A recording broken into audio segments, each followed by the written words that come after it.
निगमानंद थिले प्रेम और ज्ञान मार्गर महामिलन मंदिर। तांको प्रदर्शित मार्ग ही आजिर पथभ्रष्ट मानव पाई एक दिव्य मार्ग। एहिपरि मत रखिथिले विशिष्ट वक्तागण। सारा जगत को विस्मित करिथिला जोठी से आदि शंकराचार्यंकर जोठी कहले भज गोविंदम गोविंदम भज मूढ़मते। तो सेई शंकराचार्यंकर से कथा भद्रक जिला धामनगर कदम्बकंटा आश्रम कोठाठारे एक विशेष उत्सव अनुष्ठित होइथिला। आसाम बंगीय सारस्वत मठ अधीनस्थ निगम सारस्वत संघ आनुकूल्य रे पवित्र श्री श्री ठाकुर निगमानंद सरस्वती देवंक 44तम बालेश्वर भद्रक जिला भक्त सम्मिलनी आयोजित होइथिला।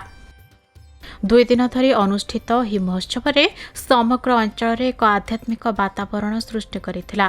प्रथम दिन अधिवास कार्यक्रम सह भक्तमानक द्वारा एक भव्य नगर परिक्रमा करा जायथिला।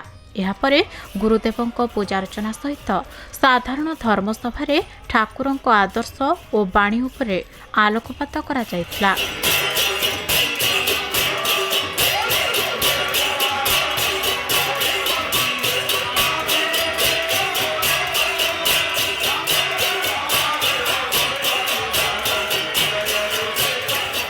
ଏହି ସମ୍ମିଳନୀରେ आसाम बंगीय सारस्वत मठर मठाधीश श्रीमद स्वामी दिव्यानंद सरस्वती महाराज जोगदे उत्सव को उद्घाटन करथिले।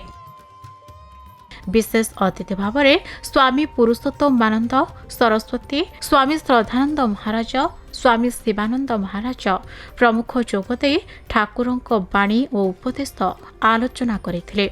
मलय पवन से जहाँ छुई जाए से चंदन रे परिणत हो जाए। बुझिपारे तो बालेश्वर भद्रक जिलार 103टी संघरू शताधिक कार्यकर्ता और सहस्राधिक भक्त एही कार्यक्रम रे अंशग्रहण करथिले।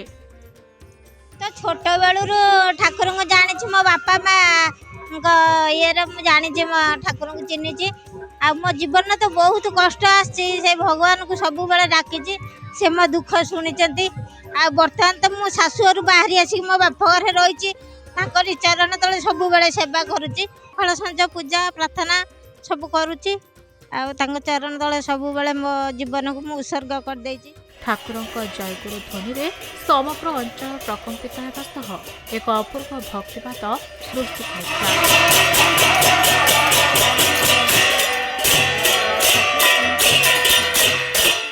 संध्यारे ठाकुरों भजन और सत्संग धर्मसभा अनुष्ठित होइथिला।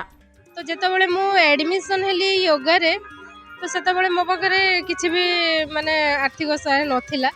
बाबा मते मना करले आ पढ़नी तो एज हेलानी एबे तोर बाहागर करदबा आज पढ़ा पढ़े आउ लागनी। मु कहली नाई जा हेले निज गोडरे किछि निजे ठिया बार अछि किछि करिवार अछि किछि साहाय्य मते सेही योगा इये रे किछि कराय प्राइवेटली तो किछि मिलला तो सेही इये रे मु एडमिशन भी हेली। तो सेति के पैसा कि हमर जे एडमिशन करती तो सी मते मना करथिले एतिक रे हेई परिबो ना तो हम एडमिशन कोर्स फी जेति कि आपण सेति कि दियो तो एते कम रे केमी हम एडमिशन करबा।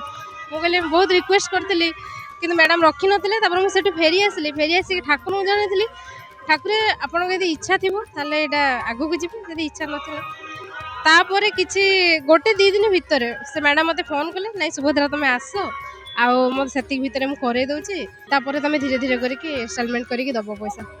मु कहली सतरे ठाकुर नाहांती काहे अछंती निश्चित अछंती एटा मोर माने अंतरर अनुभूति।